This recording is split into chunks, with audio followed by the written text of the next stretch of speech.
Hi again. I'm currently uploading the first video I did on the misconceptions of Russia against the New World Order. The reason why I say that, because people think that Russia's not the bad guy. Putin's not a bad guy. And I showed you in the last video, on several occasions in that video, that he isn't. He is allied to Zionism. Rothschilds don't hate him. They have an office there. Now I'm going to go into more of what I did yesterday. I'm going to start off playing a video. Luckily I got time, so I'm going to play this video. Not play it in full necessarily, but try to play what I can.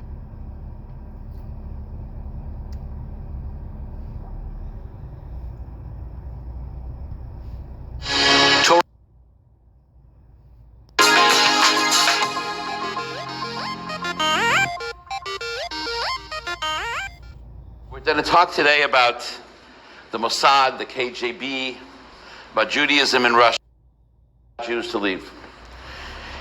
In June of 1992, Gorbachev comes to Ben Gurion University in the Negev to get an honorary degree. Okay, maybe not that one. That's too long. Let's go get a.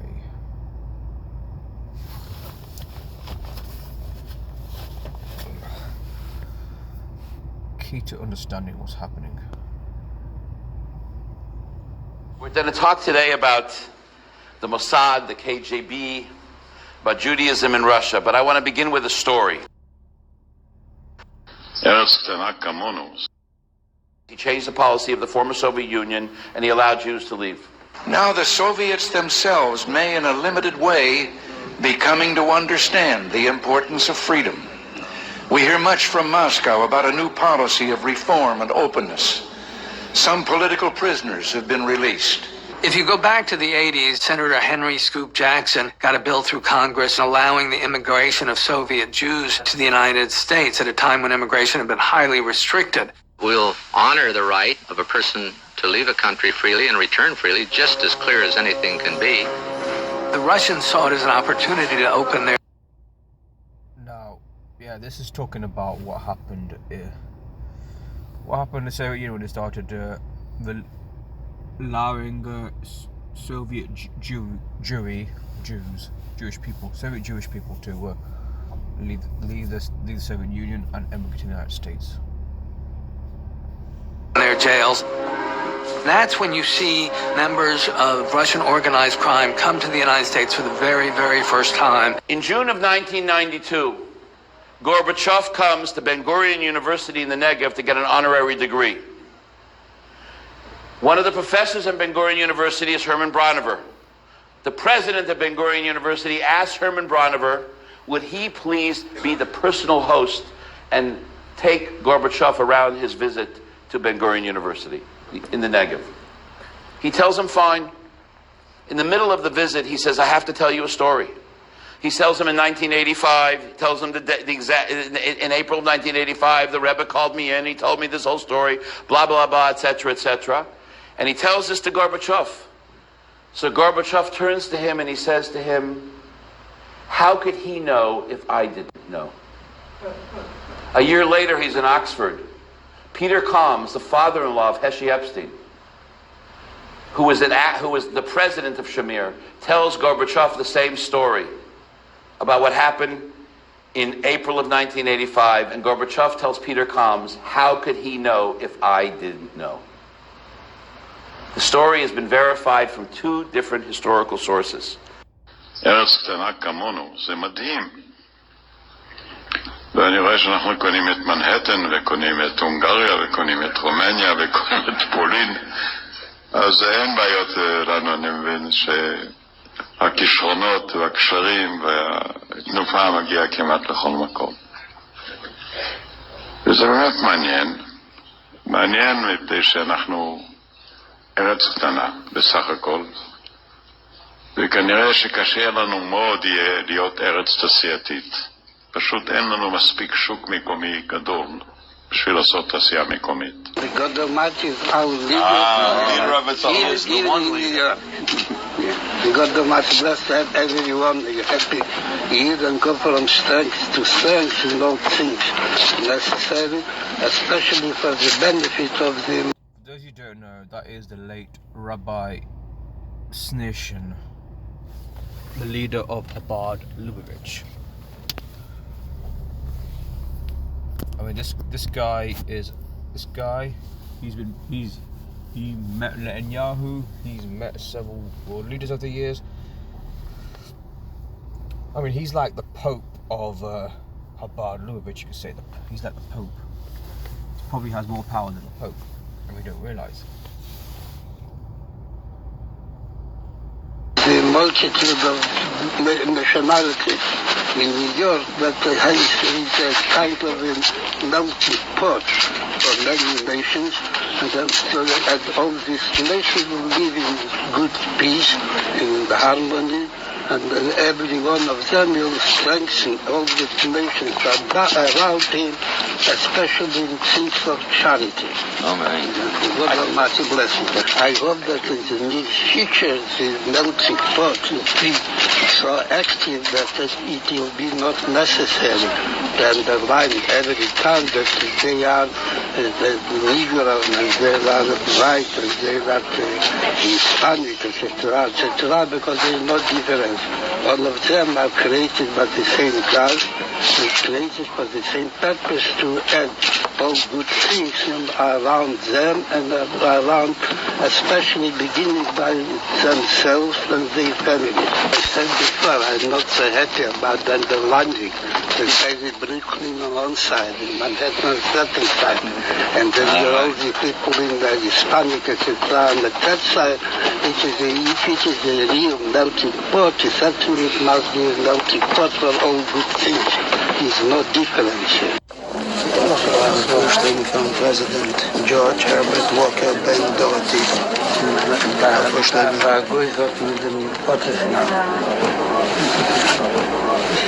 Van mijn vrienden, die gaan naar de Tour. Und bringe schon in der Bolognese Paradiso. Der Zügel doch natürlich schon familiar. Aber die sollen auch werden nerven, aber nicht der Rottmann nicht. Sonst reden mit ihnen, von Haarspönder. Das ist helfen. About 8-9 years ago, President Bush went to... I mean, did you see that about being given $1 billion? These guys lurk in the backgrounds and they get favors done for themselves. I don't think it's just because I don't think it's because they're just charitable people or lobbyists. They hold a lot of power because they pretty much infiltrate all institutions, politics, intelligence services, Mossad, KGB, Russian government, Israeli government, many other governments. Went to St. Petersburg. He traveled on an official visit to Russia. And I'll tell you a story within a story. So he gets to Moscow, and he's in the embassy. And in the embassy, there's a reception, and the chief rabbi of Russia, Beryl Lazar, is there at the reception. And he goes by him together, one of the other rabbis, Rabbi Berkowitz. And the president turns to his aide and he says, "Tell Ari his buddies are here." Who is Ari? Ari, what's the name of the spokesman of the White House in those days? I'm going to pause every now and again, but do you notice he's doing the devil horn? Ari Fleischer, a well-known Zionist. I mean, he's a guy that was a spokesman around the Iraq war time. Like many, he sold the war, touting government propaganda. Is Ari Fleischer. Ari Fleischer was the spokesman in the White House, and when he was a little bit younger, he had been the president of the Congressional Jewish Forum, which was a Chabad organization in Congress. So he knew that Ari was connected to Chabad. So the president saw the two Chabad rabbis. He tells his aide, "Tell Ari his buddies are here." Fleischer comes running in like a mashugin. The president wants him. He's told the president wants to know that the Chabad rabbis are here to see him. But so what happened to that visit is he went to St. Petersburg. And in St. Petersburg, he visited the great Chorale synagogue in St. Petersburg, which was built by Rabbi Pesner. And in that synagogue, Rabbi Pesner takes him into a room and shows him a whole bunch of Torah scrolls. What is the story with these Torah scrolls? When these rabbis came in the mid-60s, they discovered these Torah scrolls, and they had an idea, you know what, nobody's using them in Russia, let's take them out of Russia, we'll spread them around the world, and there'll be Torah scrolls for synagogues, Sefer Torahs for shuls. And they told the Rebbe, and the Rebbe said, no. There'll be a time, there'll be a renaissance of Judaism in Russia, and these Torah scrolls will be used in Russia. And when they told the story to President Bush, he said, that's a prophecy. And he was so taken with the rabbi and Rebbitzin in what's his name in St. Petersburg, he invited them to the White House as his private personal guests. Barbara Bush, Mrs. Bush was so taken by the Rebbitzin Pesner that she invited her to the White House as a personal guest. The difference between Poland and Russia is a vibrant, dynamic Jewish community. I was in Moscow on Simchas Torah night. There were 1,000 people there. There were 13 oligarchs in the room. Their net worth was $30-some-odd billion. You hear what he said? 13 wealthy billionaires. Now this is the key clip I tried to find last time, but this is key to understand. So let me just play it. Now, what shul in America has people worth $30 billion in the shul for dancing? At 3:30, at 4, so we were dancing till 11 o'clock, and then we had a break, and then we had the dancing again. At 3 o'clock in the morning, we went on the street, and at 3:30, 4 o'clock in the morning, I'm walking home with Rabbi Lazar. You'd think he'd be impressed that he had these oligarchs worth $30 billion. He said to me, I had success tonight. I said, what was your success? He says, 3 guys decided to get a bris, and 4 guys decided to put on tefillin. But we're talking here a different kind of world.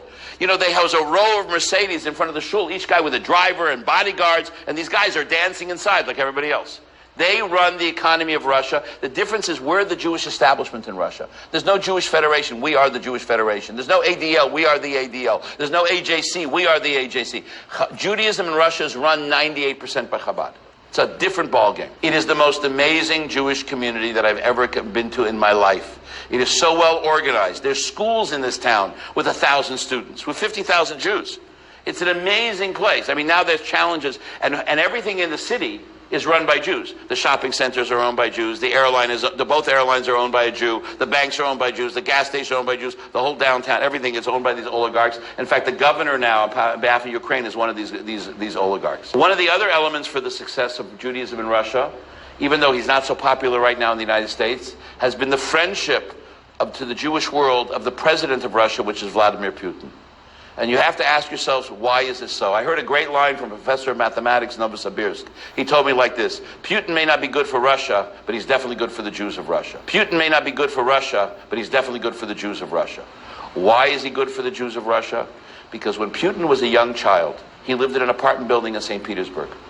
And he would come home every day from school, and his parents were out working, and in the same entrance, in the same apartment or the adjacent apartment, there lived a religious Hasidic family. And when he would come home, and there was nobody to take care of him, they would do his homework together with him. And he spent his youth growing up basically in the house of an Orthodox Jew. So he feels a tremendous sense of hakaras hatov, of recognition for good to the Jews, and what he got. All his childhood friends were Jews. And I also think he sees the positive effect that they have in building Russia as a new country, the fact what the rabbis do in Russia and the shluchim are doing in Russia. Russia is a different mentality. And this is part of the conflict right now between Russia and the United States. You can't push the Russians have to be dealt with through quiet. A very shrewd observer in Moscow told me, you can't deal with Russia like the United States. Here it's public pressure, it's tumult, it's polls. In Russia, everything is quiet deals. For instance, there's a lot of quiet deals between Russia and Israel that you know nothing about. And the early meetings between Putin and Sharon and Putin and Bibi were orchestrated by Chabad. They were arranged, but a lot of the deals, Russia is a different political mentality. There is a lot of quiet deals between Russia and Israel that you know nothing about. There is a lot of quiet deals between Russia and Israel that you know nothing about. Решение о национализации этой библиотеки было принято советским правительством, первым советским правительством, и членами его являлись примерно на 80-85% евреи. Но они же, руководствуясь ложными идеологическими соображениями, шли тогда на аресты и репрессии и иудеев, и православных, и представителей других конфессий, мусульман. Они всех гребли под одну гребенку. И вот эти идеологические шоры и ложные идеологические установки, они... Важно, что ваш фонд многое делает для активизации контактов между народами России и Израиля, помогает расширять сотрудничество между нашими странами. Again, do Zionists hate Russia? That's complete fake news, because they are very close, Russia and Israel, and for good reason, because they're both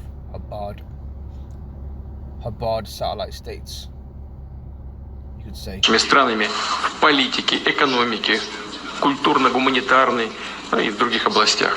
И такую деятельность, разумеется, можно только приветствовать. Подчеркну, мы в России уделяем большое внимание развитию многоплановых взаимовыгодных отношений с государством Израиль. Стремимся выстраивать их в партнерском, конструктивном духе. Я без всякого преувеличения могу сказать с гордостью, что, наверное, такого уровня отношений между Россией и Израилем никогда не было.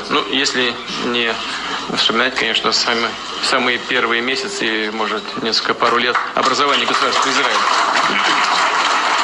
Мне напоминает то, на чем строится неприятие, не знаю, какому-то этносу, скажем, антисемитизм. Значит, если кто-то чего-то не умеет делать, кто-то в чем-то проявляет неспособность решить проблемы, виноваты всегда евреи, антисемитов, за их собственные промашки. Легче сказать, что мы не виноваты, это виноваты русские, они вмешались в наши выборы, а мы хорошие. Это вообще мне антисемитизм напоминает.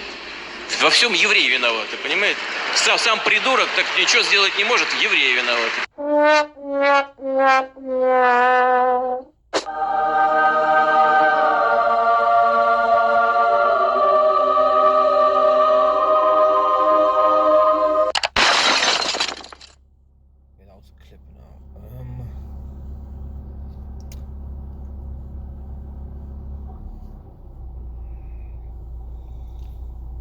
Again, there's so much here.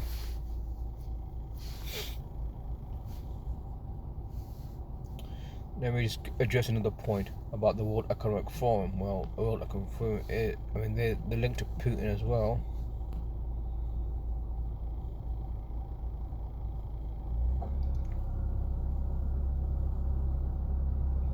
Look, he's met with them, so why would you think even though he wasn't there, doesn't mean he's not part of their agenda, because he is part of their agenda. Look, he's been there many times. Here he is, meeting with Klaus Schwab. Look, here he is again. Here.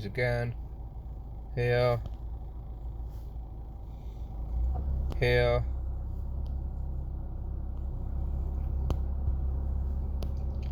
Let me go back to this again, because this is what I'm talking about here. Soros. Well. Guess what? Soros is an agent of theirs. Soros. KGB agent, because that's what I've heard.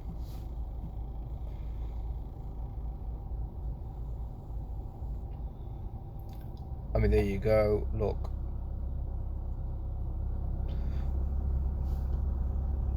The George Soros file, Soviet agent,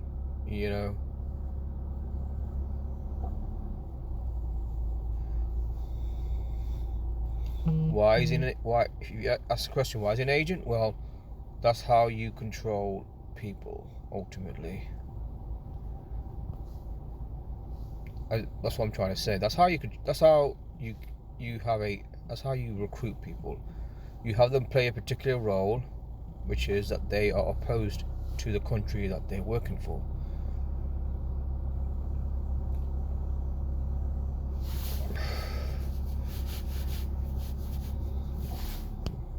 Couldn't find. There is a link somewhere.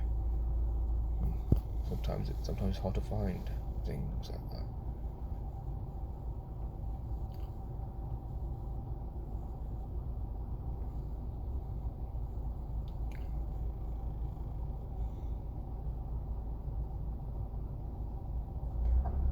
There it is, right there. It says Soros was the main financial contributor to the Polish labor union called Solidarity.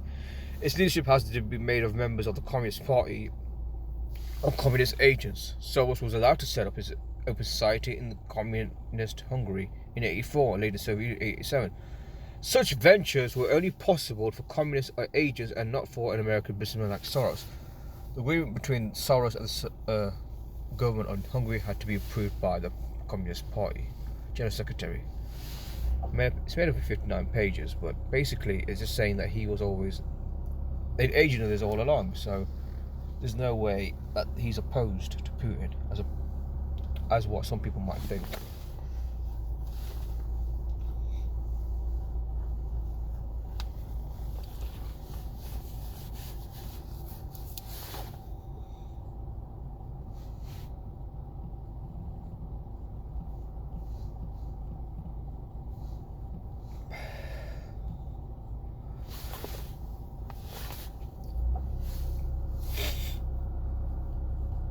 Excuse me.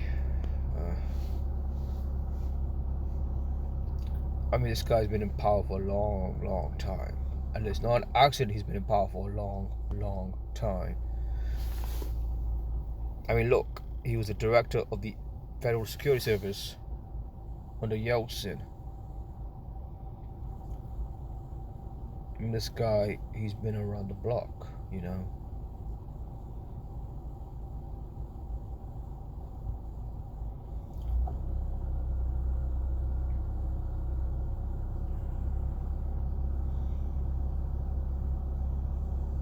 Look, KGB, FSB, Russian Armed Service. I mean, this guy.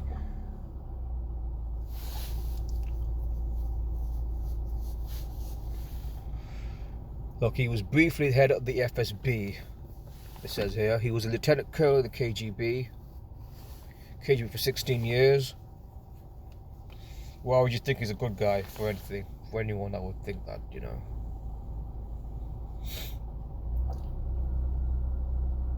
I mean, this guy committed war crimes in the Chechnya.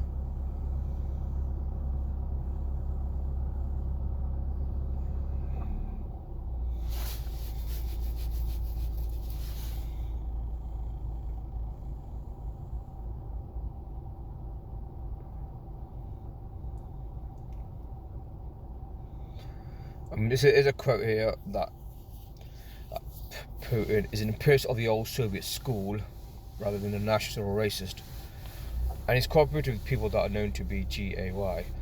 He spoke favourably of AI. AI is a future not for Russia but for mankind, with lots of opportunities, also threats difficult to predict. He says whoever becomes the leader in the sphere, which is AI, will become the ruler of the world.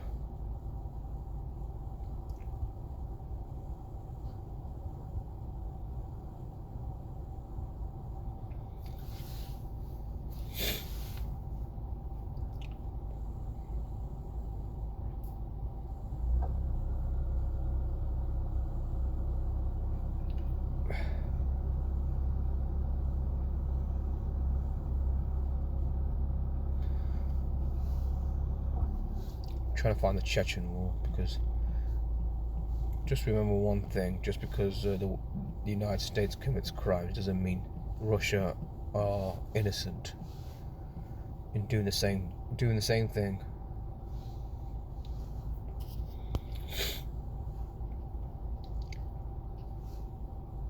I mean, this conflict was started by the false flag attack that occurred in the apartment buildings in '99.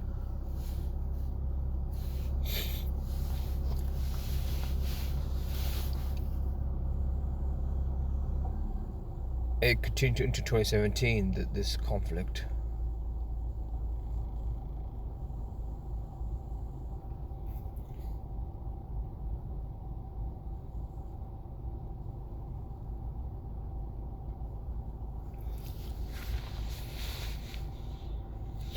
They say 80,000 civilians died. 30,000, 80,000, but they say it might have been higher, but I mean, they say that, look, in this war, they sold it as their war on terror, like in Afghanistan, the United States and Britain went there. They were going after terrorists, right? But we all know that this was all about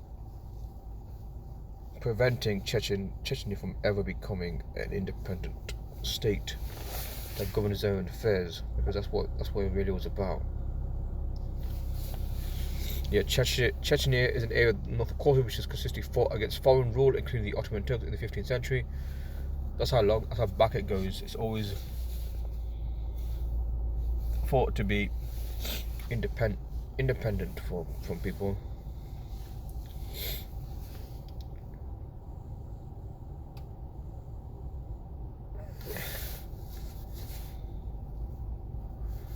I mean, it's been fighting against all kinds of powers for years.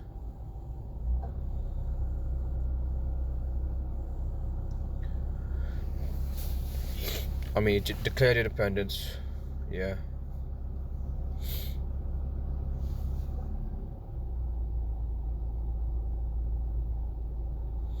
Yeah, the first conflict killed 100,000 because Russia did not want them to be too independent.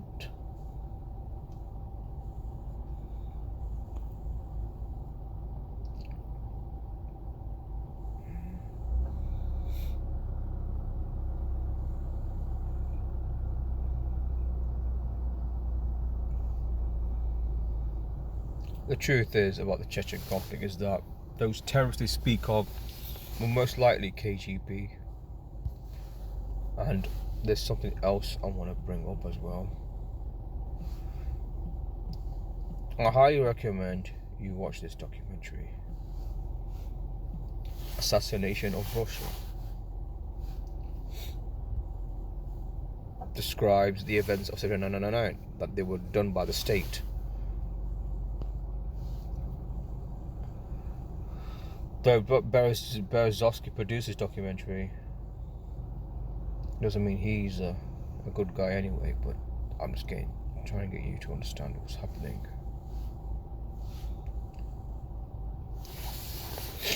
Understand one thing: Western governments don't commit. The only actors that play this false flag terrorist game.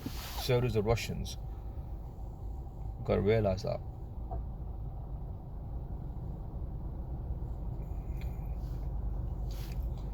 An interesting thing: Putin's wealth. They say he's worth $200 billion.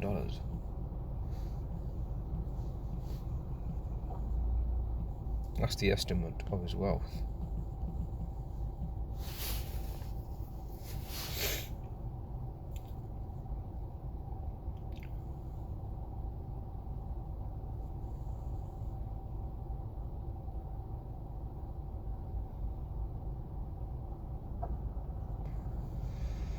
$1 billion mansion, 700 cars, 58 aircraft. I mean, that's his wealth. For anyone that doesn't not know.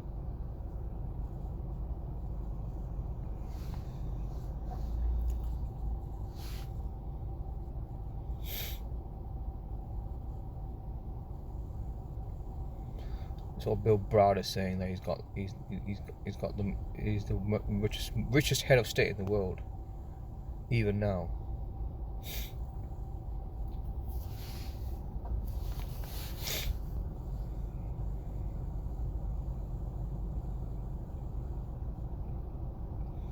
Yeah, luxurious watches,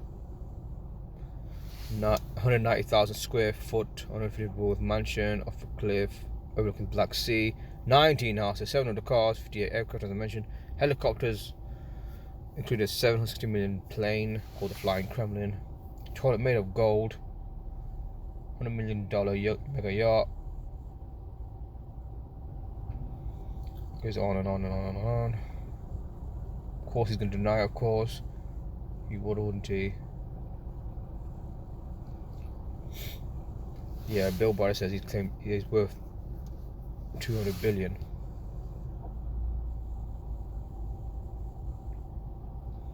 Well, there was a French documentary that spoke of him having this much wealth.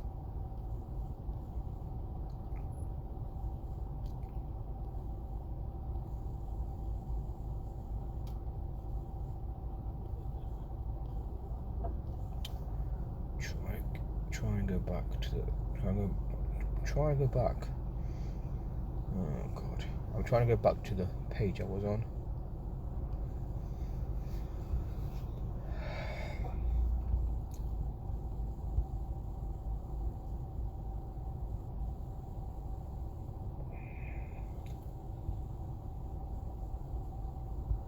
Though it's not sure if he's that worth that much, but I'm willing to believe that's possible.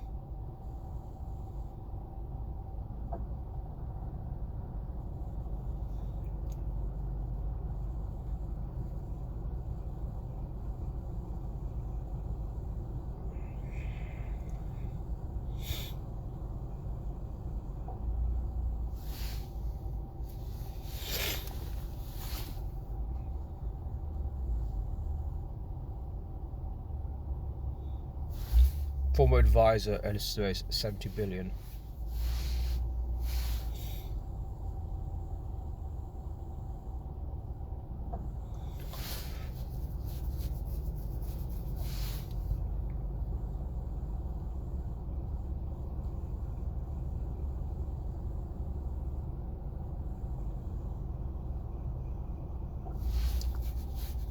They say they believe that one of the Russian oligarchs got arrested, that he used it to cut deals with other oligarchs. The deal was, you give me 50% of your wealth and I'll let you keep the other 50%. If you don't, I'll take 100% of your wealth and throw you in jail. He says, Bill Browder, who's a hedge fund manager, says that he got his wealth from ill-gotten gains from types of operations over 70 years in power. It says here as well that Putin also got wealth by using government influence to help his close friends and family earn money.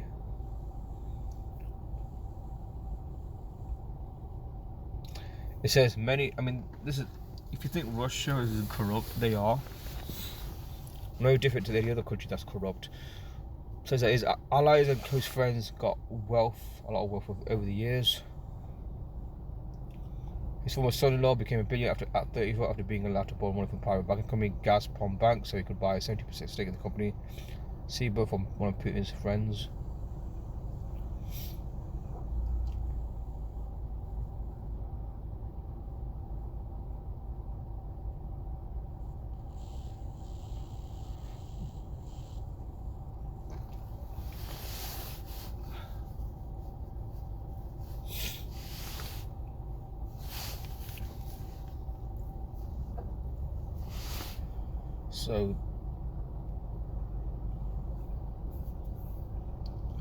So in the next video I might add something else. Might add something else about Russia. It deals with